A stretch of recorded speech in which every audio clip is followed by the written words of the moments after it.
മനുഷ്യർ തന്നെ രണ്ടു വർഗം ഉണ്ടെന്നാണ് ഇപ്പം എൻ്റെ ഒരു ധാരണ. തിരിഞ്ഞില്ല. ഇതിൽ ഞാൻ വാദപ്രവാദം നടത്താനില്ല, തോറ്റു. പക്ഷെ ഇത് സത്യമാണ്, 100% സത്യം. അത് പറഞ്ഞാൽ മനസ്സിലായില്ല. മനുഷ്യർ തന്നെ മുഴുവനും കാണപ്പെടുന്നവരല്ല എന്നാണ് ഞാൻ മനസ്സിലാക്കുന്നത്. ഇപ്പോൾ കാണപ്പെടാത്ത മനുഷ്യരുമുണ്ട്. ജിന്നുകൾ തിരിച്ചു ഇങ്ങോട്ടുണ്ടാവും എൻ്റെ ധാരണ. കാണപ്പെടുന്ന ജിന്നുകളും ഉണ്ടാകാം. ഇതിന് ഉറപ്പാണ്. എന്ത് മനുഷ്യർ രണ്ട് വിഭാഗം ഉണ്ടെന്ന് എനിക്കിപ്പോൾ ഉറപ്പാണ്. കാണപ്പെടുന്ന മനുഷ്യരുണ്ട്, കാണപ്പെടാത്ത മനുഷ്യരുണ്ട്. ഈ സദസ്സിൽ കാണപ്പെടാത്ത മനുഷ്യരുണ്ടാവാം. 6000 ചില്ലാനം വരികൾ വിജ്ഞാനമല്ല, അത് ഡേറ്റാസാണ്. അത് വിജ്ഞാനമായി വരുന്നത് ഓരോരുത്തർക്കനുസരിച്ചാണ്. അതെ അതെ, അവർക്ക് ലഭ്യമായ തോത്. നമ്മൾക്ക് ഖുർആൻ മുഴുവൻ പഠിച്ചാൽ ഒന്നും കിട്ടിക്കൊള്ളുന്നില്ല. അതേ സമയത്ത് അള്ളാഹു സുബ്ഹാനഹു വ തആല തൗഫീഖ് നൽകിയ ഒരാൾക്ക് ബിസ്മിയെ വഹിക്കാൻ കഴിയില്ല. അറബ് ലോകത്ത് 1.25 നൂറ്റാണ്ടിനുള്ളിൽ ഒരു സ്കോളർ വന്നിട്ടില്ല. ഇല്ല ഇല്ല, വല്ലാഹി അൽഫ മറ, വല്ലാഹി വല്ലാഹി വല്ലാഹി ഇല്ല. Data collections. طويت وسخلت الطريق إلى الحق لكل مريد الوصل للحق بالحق. طويت عبادات العوالم كلها أو كلها بحب رسول الله أحمد ذي الخلق. طويت علوم العارفين بأسرها بشمي ري المصطفى صاحب الصدق. طويت مديح المادحين جميعهم بعين اللئاء روح ذي الأمر والخلق. ألا فاسقني جهرا مداما محبة الأمين الذي يملي بعقلي فلم يبق. رسول أمين أكرم الخلق كله لدى حضرة الرحمن ذي الرتق والفتق. جليل جميل كامل ومبشر نذير مطاع عند ذي الهدي والوفق. إمام لرسل الله وهو ممدهم فقد فاق من قد جعل بالحق للخلق. فعمدي وما عمدي علي بأيني لنعم المقفى هاديا وعلي الخلق. دعاني وابلاني محياه كلما تبدى سباني نحوه الربق بالرق. فما كاجبين الهاشمي محمدي وما كا محياه من الحسن والرفق. രണ്ട് വരി പറഞ്ഞതാണ്. മൂന്നാമത്തെ വരി തുടങ്ങിയിട്ടേ ഉള്ളൂ. രണ്ട് വരി ഒരു മാസം എടുത്ത് പറഞ്ഞതാണ്. തവൈത്ത് മൂന്നാമത്തെ വരി പറയാം. അതിലേക്ക് പോയാൽ ആദ്യത്തിലേക്ക് പോയാൽ പിന്നെ ഞാൻ അവിടെ സ്ലിപ്പായി പോകും. തവൈത്ത് ഞാൻ ചുരുട്ടിയിട്ടുണ്ട് ഉലൂമൽ ആരിഫീന, ആരിഫീങ്ങളെ വിജ്ഞാനങ്ങളെയെല്ലാം ബി അസ്രിയ, അവ എല്ലാത്തിനെയും എന്ന് എല്ലാത്തിനെയും ഞാൻ ചുരുട്ടിയിട്ടുണ്ട്. ബിഷമ്മി, എൻ്റെ സുഗന്ധാസ്വാദനം കൊണ്ട്. റയ്യൽ മുസ്തഫ, പുണ്യ റസൂൽ സല്ലല്ലാഹു അലൈഹി വസല്ലമ തങ്ങളുടെ സൗരഭ്യത്തെ, ഹബീബ് സല്ലല്ലാഹു അലൈഹി വസല്ലമയുടെ സൗഗന്ധികമായ സൗരഭ്യത്തെ, ആ സൗഗന്ധികമായ സൗരഭ്യത്തിൻ്റെ ആ സുഗന്ധാസ്വാദനം കൊണ്ട് ഞാൻ എല്ലാ ആരിഫ്യങ്ങളെയും വിജ്ഞാനങ്ങളെയും ചുരുട്ടിയെടുത്തു കഴിഞ്ഞു എന്ന്. അതിന് പിന്നെ ഒരു മുസ്തഫാക്കൊരു സിഫത്ത് കൊടുത്താൽ സാഹിബ് സിദ്ദഖ്, സത്യവാനായ, സത്യത്തിൻ്റെ വക്താവായ, അങ്ങനെയൊക്കെ അർത്ഥം. അപ്പം സത്യത്തിൻ്റെ വക്താവായ, അത് പ്രാസപ്പിക്കാൻ വേണ്ടി കയറ്റിച്ചതാണ്, സത്യമാണ്. ഇവിടെ പറഞ്ഞ വിഷയം എന്ന് പറഞ്ഞാൽ എല്ലാ വിജ്ഞാനവും എൻ്റെ കയ്യിലുണ്ട്. അതെങ്ങനെ ഞാൻ നേടി? ഞാൻ നേടിയത് പുണ്യ നബി സല്ലല്ലാഹു അലൈഹി വസല്ലമയുടെ സുഗന്ധത്തെ എനിക്ക് ആസ്വദിക്കാൻ കഴിഞ്ഞു എന്നതാണ്. അവിടെയാണ് ഇവിടെ ചർച്ച. അവിടെയാണ് ചർച്ച. അങ്ങനെയാണ്. അതാണ് ഇപ്പം പറഞ്ഞതിൻ്റെ അർത്ഥം. അങ്ങനെയാണ്. ഒന്നും വാസനിക്കേണ്ട ആളെ വാസനിച്ചാൽ തന്നെ മൂക്ക് കൂടി കയറും വിജ്ഞാനം. ആ ആളാകേണ്ട വിജ്ഞാനത്തിൻ്റെ ബഹറുവാണ്. അതിനെനിക്ക് ആസ്വദിക്കാൻ കഴിഞ്ഞു. അപ്പം ആരിഫ്യങ്ങൾ എല്ലാവരും കുറേ കാലം ദിക്റിയല്ലി അവർ ദിക്റിയല്ലി ഇബാദത്തെടുത്തു, അവർക്ക് ചില രഹസ്യജ്ഞാനങ്ങൾ കിട്ടി. പക്ഷെ ആ രഹസ്യജ്ഞാനങ്ങളെല്ലാം ഒറ്റയടിക്ക് എനിക്ക് കിട്ടി. എന്തുകൊണ്ട്? എനിക്ക് നബി ആസ്വദിക്കാൻ കഴിഞ്ഞു എന്നതാണ് കാരണം. അപ്പോൾ ഇവിടെ വർമ്മ എന്താണെന്നറിയോ? അപ്പോൾ കവി അവിടെ പറയാതൊരു കാര്യം പറയാണ്. നിങ്ങൾ ദിക്റിലും ദുആയിലും ഒന്നല്ല കാര്യം കിടക്കുന്നത്, ആരിലാണ്? റസൂലിലാണ്. അതില്ലാത്ത കാലത്തോളം നിങ്ങൾക്ക് യഥാർത്ഥ വിജ്ഞാനം കിട്ടൂല. ഞാൻ നിങ്ങളോട് പല തവണ പറഞ്ഞിട്ടുണ്ട്, വീണ്ടും പറയാൻ ആഗ്രഹമുണ്ടായിട്ട് പറയല്ല, എന്നാലും പറയാണ്. ഞാൻ ഈ 1.25 നൂറ്റാണ്ടിനുള്ളിൽ ലോകത്തിറങ്ങിയ, അറബ് രാജ്യത്ത് പ്രത്യേകിച്ചും ഇറങ്ങിയ ഒരു പുസ്തകങ്ങളും വായിക്കാൻ ഇഷ്ടപ്പെടാത്ത ഒരാളാണ്. അതിന് കാരണം അതിൽ വിജ്ഞാനം ഉണ്ടാകില്ല എന്ന് എൻ്റെ തിരിച്ചറിവാണ്. ഒരു വിജ്ഞാനവും അതിലില്ല. ഒരു വിജ്ഞാനമുള്ള ഒരു ഗ്രന്ഥം എഴുതാൻ ഒരു അറബിക്ക് കഴിഞ്ഞിട്ടില്ല. 1.25 നൂറ്റാണ്ടിനുള്ളിൽ അറബ് ലോകങ്ങളിൽ അവരല്ലേ ഇപ്പോൾ പിന്നെ റസൂലുള്ളാഹിന്റെ നാട്ടുകാർ. വിജ്ഞാനം എന്നുകൊണ്ടത് വിജ്ഞാനം തന്നെ, അത് നമ്മുടെ ആത്മാവിനെ അത് ജീവിപ്പിക്കും. അതാണ് ഞാൻ ഉദ്ദേശിച്ചത്. അല്ലാതെ ഡേറ്റാസ് അല്ല. ഡേറ്റാസ് ആർക്കും കൈമാറും. അത് ഡേറ്റാസ് നിങ്ങൾക്ക് വിക്കിപീഡിയ ചോദിച്ചാൽ കിട്ടും. ഏതേ പകർത്തലല്ല, ഒരിക്കലും അല്ല, ഒരിക്കലും അങ്ങനെ വിചാരിക്കുക ചെയ്യരുത്. 26ാമത്തെ കൊല്ലമായി ക്ലാസ് തുടങ്ങിയിട്ട് ഇന്ന് വരെ ഖുർആൻ മുഴുവനും നമ്മൾ ക്ലാസ് എടുത്തിട്ടില്ല. അത് നമുക്ക് കഴിയൂല, നടക്കാത്ത കാര്യമാണ്. നാട്ടുകാരെ ആക്ഷേപം വരുമോ എന്ന് പേടിച്ചിട്ട് 10 കൊല്ലം കൊണ്ടൊക്കെ ഒരു സൂറത്ത് തീർക്കും. അങ്ങനത്തെ സംഭവങ്ങൾ ഉണ്ടായിട്ടുണ്ട്. ജനങ്ങളെ ആക്ഷേപം പേടിച്ചിട്ടാണ്. അല്ലാതെ എൻ്റെ ആഗ്രഹമല്ല. എൻ്റെ ആഗ്രഹം എന്നും ഒരു സൂറത്ത് മുതലാണ്. കാരണം എല്ലാത്തിലും എല്ലാമുണ്ട്. അത് കണ്ടെത്താനുള്ള ഒരു തൗഫീഖ്, തലച്ചോറ് എന്ന വാക്കിനോ അതിനവിടെ അർത്ഥമില്ല. ഒരു തൗഫീഖ് നമുക്കുണ്ടായാൽ മതിയോ? നമുക്ക് പറഞ്ഞാൽ മനസ്സിലല്ലോ. വളരെ നിങ്ങളിത് ചിന്തിക്കണം, വളരെ ചിന്തിക്കണം, നല്ലപോലെ ചിന്തിക്കണം. അപ്പോൾ ആൽക്കെമിസ്റ്റിനെ സംബന്ധിച്ചിടത്തോളം ഒരു ലോഹത്തെ മറ്റൊരു മുന്തിയ ലോഹമായി തരം മാറ്റുമ്പോൾ അയാൾ ഷെക്ക് ബാക്കിയാവും. സ്വർണത്തിനോട് ഷെക്കില്ല. സ്വർണത്തിന് അതിൻ്റെ പ്രശോഭിതയുടെ ഒരു വർണ്ണഭംഗി ഉണ്ടായാലും അത് സ്വർണ്ണമാണ്, ഇല്ലെങ്കിലും അത് സ്വർണ്ണമാണ്. അതേസമയത്ത് ആൽക്കെമിസ്റ്റിനാണ് പ്രശ്നമുണ്ട്. എന്തുകൊണ്ട്? ആൽക്കെമിസ്റ്റ് താഴെയുള്ള ലോഹത്തെ വളരെ വലിയ കഠിനാധ്യം കൊണ്ട് മുകളിലുള്ള ലോഹമാക്കി മാറ്റാൻ കഴിയുമത്രേ. അങ്ങനെയാണ് പറയുന്നത്. ആയിക്കോട്ടെ, അപ്പോഴും ആൽക്കെമിസ്റ്റിന് അവിടെ എപ്പോഴും ഷെക്ക് വാക്യം. എന്തുകൊണ്ട്? ഇത് സ്വർണമായോ എന്നുണ്ടാവും.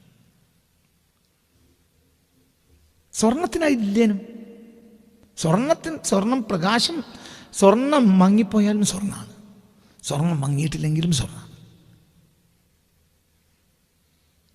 നിങ്ങൾക്ക് പറഞ്ഞത് മനസ്സിലായില്ലേ? ഇതന്നെ വിജ്ഞാനം എന്ന് പറഞ്ഞാൽ വിജ്ഞാനം നേടുന്നതല്ല, ലഭിക്കുന്നതാണ്. ബസീറത്താണ്. പക്ഷേ ഈ ബസീറത്ത് ബസീറത്താണ് അകക്കാഴ്ച എന്നാണ്. അതും ഒരാൾ നേടുന്നതല്ല വിജ്ഞാനം. ഡാറ്റാസാണ് നേടുന്നത്, വിജ്ഞാനം നേടുന്നതല്ല. അപ്പം 6000 ചില്ലാനം വചനങ്ങൾ ഡാറ്റാസാണ്. പക്ഷെ അതല്ല വിജ്ഞാനം. വിജ്ഞാനം അതിനപ്പുറത്തൊരു ലോക. അത് ബഹറിന് മഷിയാക്കി എഴുതിയാലും തീർക്കാനോട്ട് കഴിയൂല. അതാണ് വിജ്ഞാനം, ഒരു ഡാറ്റാസാണ്. 6000 ചില്ലാനം വരികൾ വിജ്ഞാനമല്ല, അത് ഡാറ്റാസാണ്. അത് വിജ്ഞാനമായി വരുന്നത് ഓരോരുത്തർക്കനുസരിച്ചാണ്. അതെ, അവർക്ക് ലഭ്യമായ തോത്. നമ്മൾക്ക് ഖുർആൻ മുഴുവൻ പഠിച്ചാലും ഒന്നും കിട്ടിക്കൊള്ളുന്നില്ല. അതേ സമയത്ത് അല്ലാഹു സുബ്ഹാനഹു വ തആല തൗഫീഖ് നൽകിയ ഒരാൾക്ക് ബിസ്മിയെ വഹിക്കാൻ കഴിയില്ല.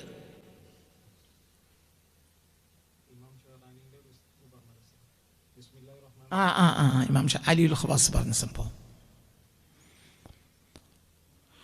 വളരെ നമ്മൾ ചിന്തിക്കണം. അങ്ങനെ നമ്മൾ ഇന്ന് ഡാറ്റാസിൻ്റെ വിജ്ഞാനം എന്ന് വിചാരിക്കുക, ഒരിക്കലും അല്ലത്. എന്താ 1.25 നൂറ്റാണ്ട് കാലത്തായി മുസ്ലിങ്ങൾക്ക് പിഴച്ചിട്ടുണ്ട്. മുസ്ലിങ്ങൾ വിജ്ഞാനത്തെ തേടുന്നില്ല, ഡാറ്റാസിനെ തേടുന്നത്. മനസ്സിലോണ്ട് പറഞ്ഞു. വിജ്ഞാനം എന്ന് പറഞ്ഞാൽ അതൊന്നുമല്ല. ഞാൻ പറഞ്ഞ ഒരു നൂറ്റാണ്ട്, 1.25 നൂറ്റാണ്ടിനുള്ളിൽ മുസ്ലിം ലോകത്ത് വിജ്ഞാനമുള്ളൊരു ഗ്രന്ഥം പ്രത്യേകിച്ച് അറബ് രാജ്യങ്ങളിലില്ല.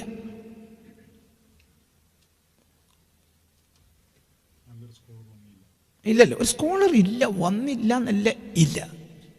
അറബ് ലോകത്ത് 1.25 നൂറ്റാണ്ടിനുള്ളിൽ ഒരു സ്കോളർ ഇല്ല, ഇല്ല, ഒരിക്കലും ഇല്ല.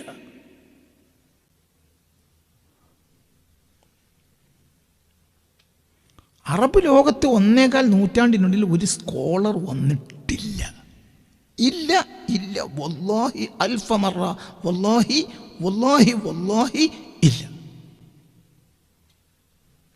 ഡാറ്റ കളക്ഷൻസാണ്.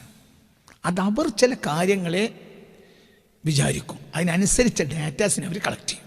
അത് വിജ്ഞാനം എന്ന പേരിൽ പുറത്തുവിടും. അത് വിജ്ഞാനമല്ല. അറിവും വിജ്ഞാനം തന്നെ രണ്ടാണ്. മനസ്സിലായില്ല? അറിവ് എന്ന് പറഞ്ഞാൽ ഡാറ്റാസ് കളക്ഷൻസിനാൽ ഉണ്ടായിത്തീരുന്നതാണ്. വിജ്ഞാനം അതുമല്ല. വിജ്ഞാനം ഡാറ്റാസ് അവസാനിക്കുന്നിടത്താണ് വിജ്ഞാനം ആരംഭിക്കുക. അതിന് അവസാനമില്ല. അത് അവസാനിക്കേയില്ല. അത് ഒഴുകുക ചെയ്യുക. നിങ്ങൾ എന്ത് വിചാരിച്ചാലും അത് സത്യമാണ്. ഒരു വിജ്ഞാനിക്ക് ചിലപ്പോൾ ഫത്വ തെറ്റാവും, പക്ഷെ സത്യത്തിൽ തെറ്റൂല. അതേസമയത്ത് ഡാറ്റ കളക്ഷൻസിന് ഒരു മുഫ്തിയെ സംബന്ധിച്ചിടത്തോളം ഫത്വ തെറ്റൂല, പക്ഷെ ഹക്ക് അയാളെ കയ്യിലുണ്ടാകുകയില്ല. വിവരം എന്ന സംഗതി അശേഷം അയാൾക്കുണ്ടാവില്ല. അതാ പ്രശ്നം. അറിവില്ലാത്തവനും വിജ്ഞാനം കിട്ടും, അറിവുള്ളവന് വിജ്ഞാനം കിട്ടാതെയിരിക്കും. പുണ്യ റസൂൽ വരുമ്പോൾ വലിയ ഒരു അറിവാളനായി കണക്കാക്കിപ്പെട്ടിരുന്ന ഉമയ്യത്ത് ബിൻ അബി സൽത്ത് എന്ന ആളാണ്. കാദ അൻ യകൂന നബിയൻ. പലരും വിചാരിച്ചു അയാൾ നബിയായിരിക്കും, പക്ഷെ അയാൾ ഒന്നും ആയില്ല.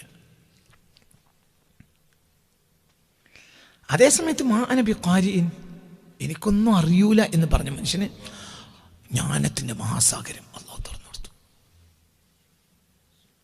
ആ ആളുടെ വിജ്ഞാനത്തിൻ്റെ 11 വരെ ലോകാവസാനം വരെ തുറക്കാൻ കഴിയില്ല.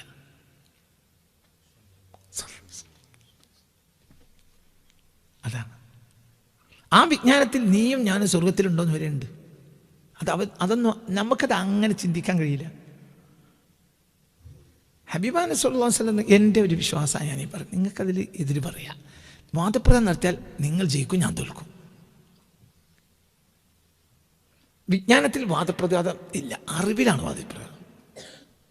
ഡാറ്റാസ് കൂടുതലുള്ള ആൾക്കും നുണ പറയാൻ കൂടുതൽ കഴിയുന്ന ആൾക്കും വാദപ്രതിവാദത്തിൽ ജയിക്കാൻ കഴിയും. വാദപ്രതിവാദം എന്ന് പറഞ്ഞാൽ അതൊരു ഗെയിമാണ്.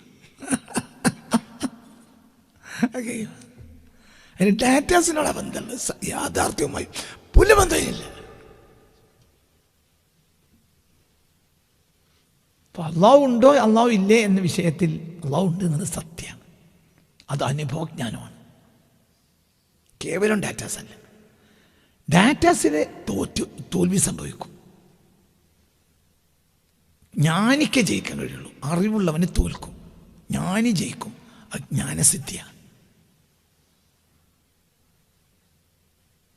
പഠിച്ചോണ്ടോ പഠിച്ചോല്ലേ എന്നുള്ള കാര്യത്തിൽ ജ്ഞാനസിദ്ധനായൊരു വ്യക്തി ജയിക്കും.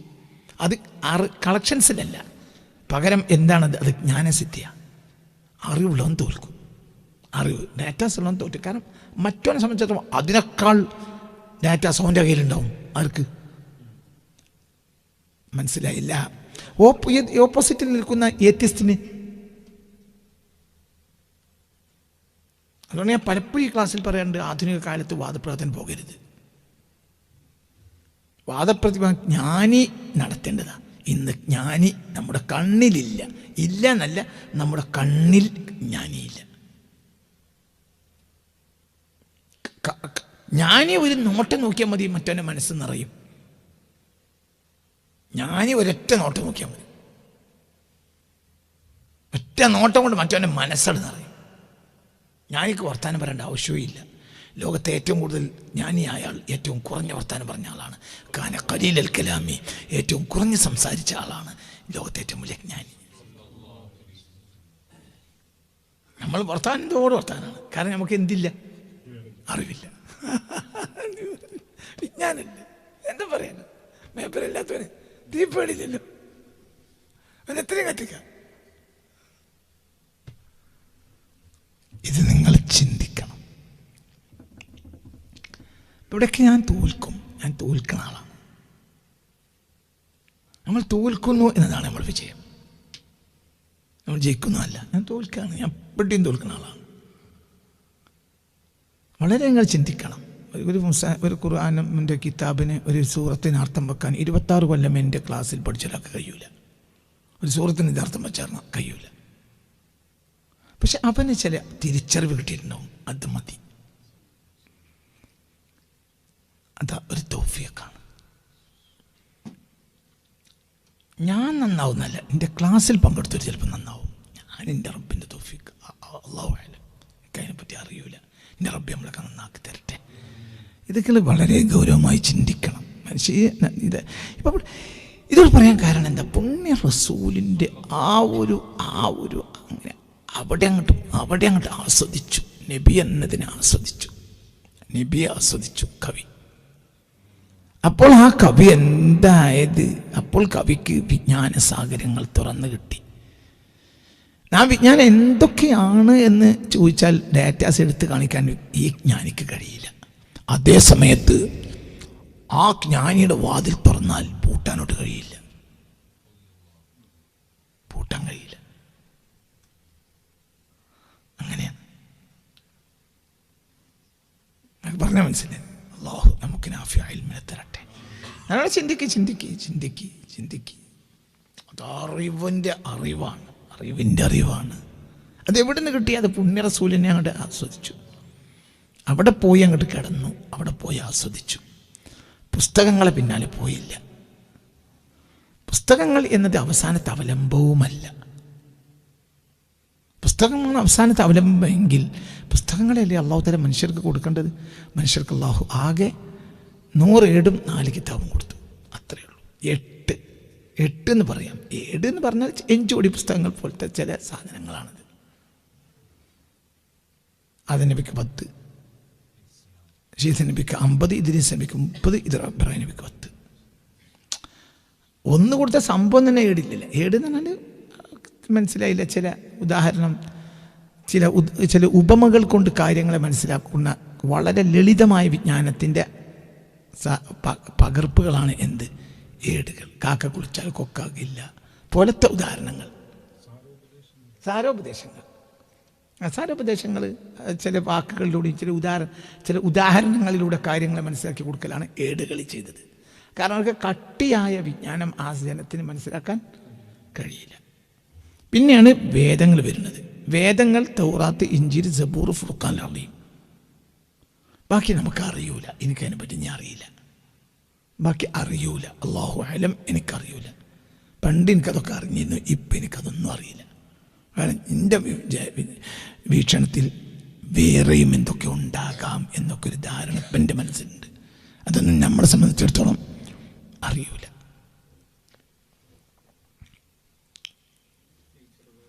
ഇപ്പം എന്താണ് ഉദാഹരണം പറയാം? എങ്ങനെ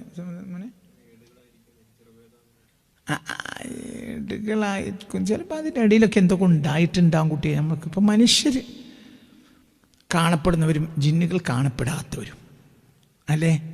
പിന്നെ ഇപ്പം നമ്മൾ ഏഞ്ചൽസ്, മലക്കുകൾ അല്ലേ? അങ്ങനെയല്ലേ ഇപ്പം നമ്മളെ പാഠങ്ങൾ?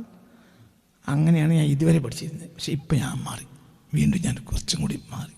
പുറത്ത് പറയാനോട് പറ്റൂല. മനുഷ്യർ തന്നെ 2 ഓർഗൻ ഉണ്ടെന്നാണ് ഇപ്പം എൻ്റെ ഒരു ധാരണ. തിരിഞ്ഞില്ല. ഇതിൽ ഞാൻ വാദപ്രവാദം നടത്താനില്ല, തോറ്റു. പക്ഷെ ഇത് സത്യമാണ്, 100% സത്യം. അത് പറഞ്ഞാൽ മനസ്സിലായില്ല. മനുഷ്യർ തന്നെ മുഴുവനും കാണപ്പെടുന്നവരല്ല എന്നാണ് ഞാൻ മനസ്സിലാക്കുന്നത്. ഇപ്പോൾ കാണപ്പെടാത്ത മനുഷ്യരുമുണ്ട്. ജിന്നുകൾ തിരിച്ചു ഇങ്ങോട്ടുണ്ടാവുന്ന എൻ്റെ ധാരണ. കാണപ്പെടുന്ന ജിന്നുകളും ഉണ്ടാകാം. ഇതിന് ഉറപ്പാണ്. എന്ത്? മനുഷ്യർ 2 വിഭാഗം ഉണ്ടെന്ന് എനിക്ക് ഉറപ്പാണ്. കാണപ്പെടുന്ന മനുഷ്യരുണ്ട്, കാണപ്പെടാത്ത മനുഷ്യരുണ്ട്. ഈ സദസ്സിൽ കാണപ്പെടാത്ത മനുഷ്യരുണ്ടാവാം. ഈ സസിൽ ഉണ്ടാകാം. ജിന്നുകളൊന്നുമല്ല, മലക്കുകളല്ല. നിങ്ങൾക്ക് നേട്ടമുള്ള നല്ലൊരു സാധനം. പക്ഷെ 100 വട്ട സത്യം. ഈ ഭൂഗോളത്തിലെ മുകൾ ജനങ്ങൾ മുഴുവനും 800 ചില്ലാൻ കോടി ജനങ്ങൾ എതിര് പറഞ്ഞാലും ഇത് സത്യമാണ്.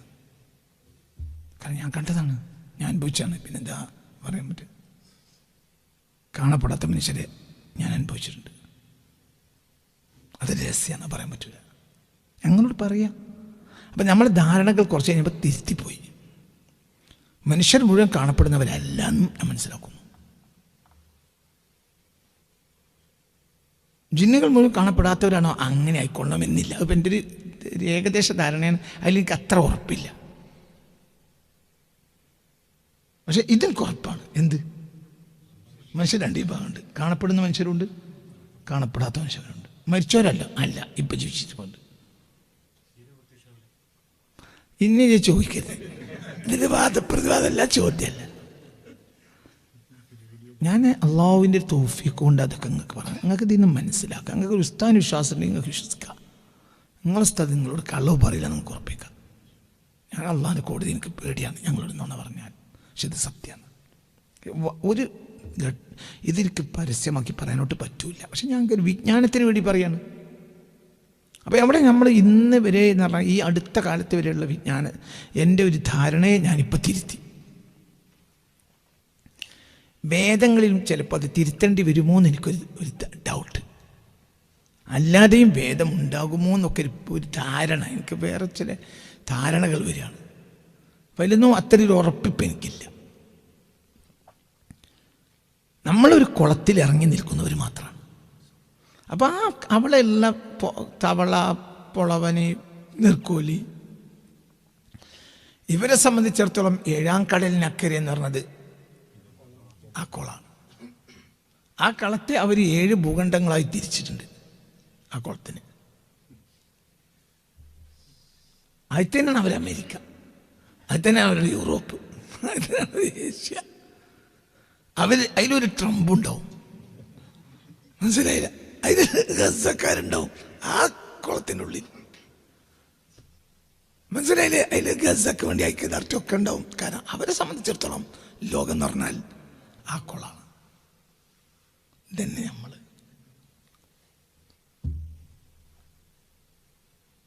നമ്മളെ സംബന്ധിച്ചിടത്തോളം നമുക്ക് ഒന്നുമില്ല. ഈ ഡേറ്റാസ് മാത്രമുണ്ട്, ജ്ഞാനം എന്ന സംഗതിയില്ല. അപ്പോൾ ഈ കുളത്തിലിരുന്ന് നമ്മൾ പറയുന്ന അതില്ല എന്ന് പറയും പോലെയാണ് ഇന്നിപ്പം നമ്മൾ ഈ പറയുന്ന വർത്തമാനങ്ങൾ. നമുക്ക് ഒന്നും ഇല്ലാത്തതുകൊണ്ടാണ് അങ്ങനെ പറയാൻ കഴിയുന്നത്, ഉള്ളവന് പറയാൻ കഴിയില്ല. ഇപ്പം ജ്ഞാനി എപ്പോഴും മിണ്ടാതിരിക്കും. കാരണം എന്തുകൊണ്ട്? ജ്ഞാനിക്ക് പറയാനും പറ്റൂല, എന്താ ചെയ്യണമെന്നറിയില്ല. അപ്പം ജ്ഞാനി അങ്ങനെ ഇരിക്കും അവിടെ. ചില സംസാരങ്ങൾക്കിടയിൽ ജ്ഞാനികൾ മിണ്ടാതിരിക്കുന്നത് കണ്ടിട്ടില്ലേ? അങ്ങനെ കണ്ടിട്ടുണ്ട്. അല്ല, ഇരുത്തം ചെന്ന ആളുകൾ മിണ്ടൂല, അങ്ങനെ ഇരിക്കും. കാരണം അതിൽ പറയുന്ന പലതും അബദ്ധമെന്ന് ഇയാൾക്കറിയാം. അതേസമയത്ത് ഇയാൾക്ക് ഇത് പറയാൻ പറ്റൂല. അയാൾ പറഞ്ഞാൽ ഫിത്തന ഉണ്ടാവും. ജ്ഞാനം എന്നത് സാഗരാണ്, ഭയങ്കര. നമ്മൾ ഡേറ്റാസിനെ ജ്ഞാനം എന്ന് വിചാരിക്കരുത്, അതൊരു സംഭവമാണ്. ഖുൽ ലൗ കാനൽ ബഹ്റു മിദാദൻ ലികലിമാത്തി റബ്ബി ലനഫിദൽ ബഹ്ർ. അപ്പം സാഗരം പോലത്തെ ഒരു സാധനം അള്ളാഹു നമുക്ക് തന്നത് നമ്മുടെ ഹൃദയമാണ്. ഹൃദയം ഒരു സാഗരമാണ്. 7 ആകാശത്തെക്കാളും വലിയ ഒരു സാഗരം നിനക്കാണ് നിൻ്റെ ഹൃദയമാണ്. ഹൃദയത്തിന് ഒരു ഫിസിക്കലി ഹൃദയമുണ്ട്, സ്പിരിച്വലി ഹൃദയമുണ്ട്. സ്പിരിച്വലി ഹൃദയത്തിന് അറ്റല്ല. പക്ഷെ സ്പിരിച്വലി ഹൃദയം ചിലപ്പോൾ അവിടെ മറയിടും. മറ തുറന്നാലോ അതിന് പോർട്ടൽസാണ്. അതെവിടെയൊക്കെ എത്തുമെന്ന് പറയാൻ കഴിയില്ല. സ്പിരിച്വലി ഹൃദയം നിങ്ങൾ നല്ലോണം ചിന്തിക്കണം. ഒരാൾ ഒറ്റക്ക് വന്ന് നബിയോട് ചോദിച്ചു, ജിഅ്തുക അനിൽ ബിർരി വൽ ഇസ്മി, നന്മയും തിന്മയും ഗുണവും ദോഷവും ചോദിക്കാൻ വേണ്ടി വന്നതാണ്. അപ്പോൾ ഇതൊരു സൈഡ് ഉദാഹരണം, ഒരു സൈഡാണ്. എന്നാലും ഇത് നിങ്ങൾക്ക് ചില കാര്യങ്ങൾ മനസ്സിലാക്കാൻ എന്തുകൊണ്ട് ഇതിവിടെ പറഞ്ഞ് പൂർണ്ണമായി ഫിറ്റല്ല, എന്നാലും സൈഡാണ് ഇത്. എന്നാലും നിങ്ങൾക്ക് ഇത് കാര്യങ്ങൾ കിട്ടും. അപ്പം ഹബീബ നബി സല്ലല്ലാഹു അലൈഹി വസല്ലം തങ്ങളുടെ അടുത്ത് വന്നിട്ട് ഒരാൾ ചോദിക്കുകയാണ്, ജിഅ്തുക അനിൽ ബിർരി വൽ അസ്തഫ്തിയക അനിൽ ബിർരി വൽ ഇസ്മി, എന്താണ് ശരി, എന്താണ് തെറ്റ്, എന്താണ് നന്മ, എന്താണ് തിന്മ, കുറ്റം എന്ത്, നന്മ എന്ത്, ഇത് ചോദിക്കാൻ വേണ്ടി വന്നതാണ്. ഫഖാല നബി സല്ലല്ലാഹു അലൈഹി വസല്ലം ഉദ്നു മിന്നി, അപ്പോൾ ഹബീബ് പറഞ്ഞു സല്ലല്ലാഹു അലൈഹി വസല്ലം, വാബിസ എന്നാണ് ആ സ്വഹാബിയുടെ പേര്. അപ്പോൾ ഹബീബ റസൂലുള്ളാഹി ഈ സ്വഹാബിയോട് പറഞ്ഞു, ഉദ്നു മിന്നി, എന്നോട് പരമാവധി അടുത്തേക്കിരിക്കുക എന്ന് പറഞ്ഞു.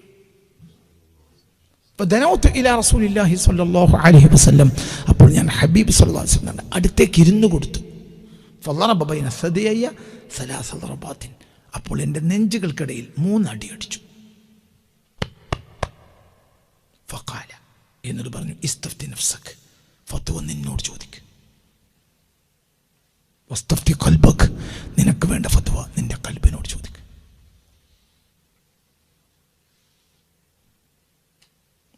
വസുലുസാൽ ബിർരി മത്മഅന്നത ഇലൈഹി നഫ്സ്, നിന്റെ ഹൃദയത്തിന് അടക്കം കിട്ടുന്ന, നിന്റെ മനസ്സിന് അടക്കം കിട്ടുന്ന കാര്യമാണ് ഗുണത്തിൽ 2 ഭാഗവും.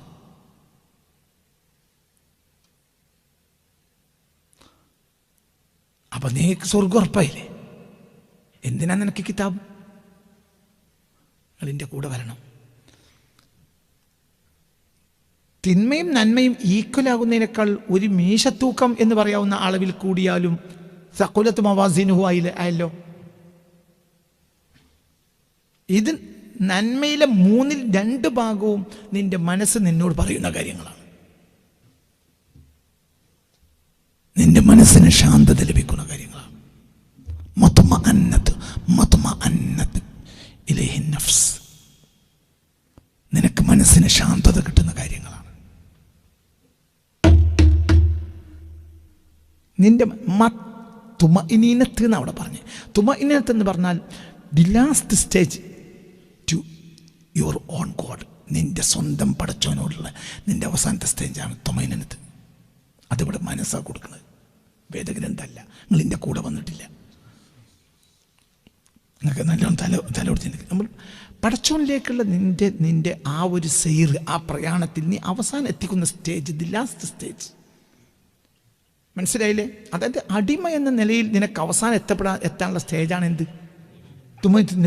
തുമഇനീന, ശാന്തത. അലാ ബിദിക്രില്ലാഹി തുമഇനത്ത്. യാ അയ്യതുഹൻ നഫ്സുൽ മുത്മഇന്ന ഇർജിഇ. മുത്മഇന്നയിലെത്തിയോ? തിരിച്ചു പോയി, നിന്റെ ഡ്യൂട്ടി അവസാനിച്ചു. നമുക്ക് തിരിച്ചു പോകാൻ പറ്റാത്ത എന്തുകൊണ്ടാണ്? നമുക്ക് മരണത്തോട് ആദ്യമുള്ളത് എന്തുകൊണ്ടാണ്? തുമഇനത്തെത്തിയാൽ മരണം, പിന്നെ അവിടെ മരണവും ജീവിതം വ്യത്യാസം ഉണ്ടാവില്ല. തിരിഞ്ഞില്ല.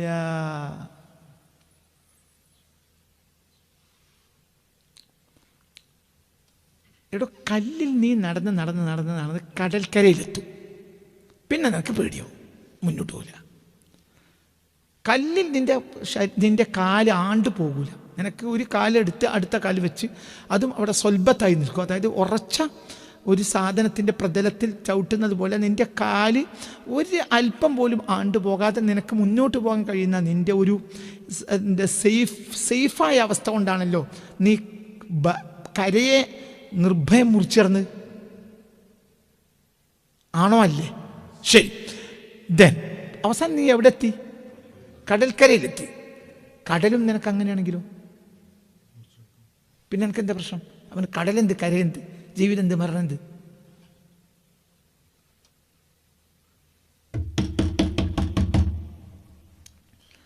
കടൽക്കരയിൽ വരെ നടന്നിട്ട് അവിടെ എത്തി നിൽക്കുന്ന പരിഭ്രാന്തനാണ് സത്യത്തിൽ നമ്മൾ.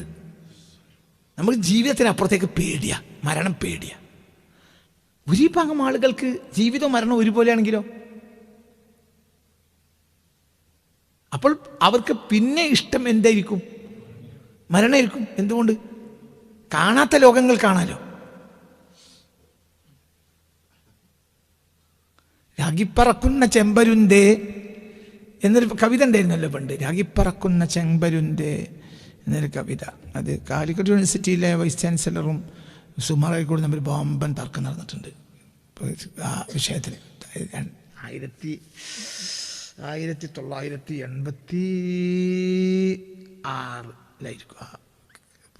വാദപ്രതിവാദം. പരുന്ത് രാഗിപ്പറക്കുമോ എന്നുള്ള കാര്യത്തിൽ ഭയങ്കര ചർച്ച നടന്നുണ്ട്. മലയാള മനോരമ അതിൻ്റെ ഭയങ്കര ചർച്ച നടന്നുണ്ട്. ഭയങ്കര രാഗിപ്പറക്കുന്ന ചെമ്പരുന്ത് രാഗിപ്പറക്കോ ഇല്ലേ, അത് വലിയ ചർച്ച, ഭയങ്കര ചർച്ചയായിരുന്നു.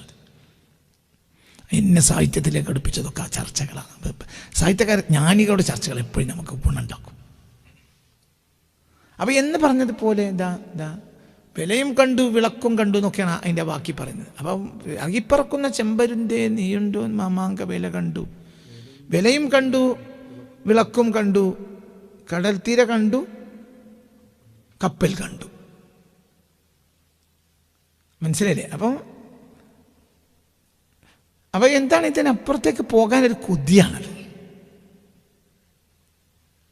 അതിനപ്പുറത്തേക്ക് കാണാനുള്ള കൊതിയാണ്. അതായത് ഇപ്പുറം പൂർത്തിയായ ഒരാൾക്ക് അപ്പുറം കാണാൻ കൊതിയുണ്ടോ? അത് സ്വാഭാവിക. നല്ലപോലെ തല കൊടുത്തിട്ട് ചിന്തിക്കണം. കാനനച്ചായയിൽ ആടുമേയ്ക്കാൻ ഞാനും വരട്ടെയോ നിന്റെ കൂടെ. അപ്പം കാനനച്ചായയിൽ ആടുമേക്കാൻ വേണ്ടി പോകുന്ന ഇടയൻ്റെ കൂടെ പോകാനാണ് അവിടെ.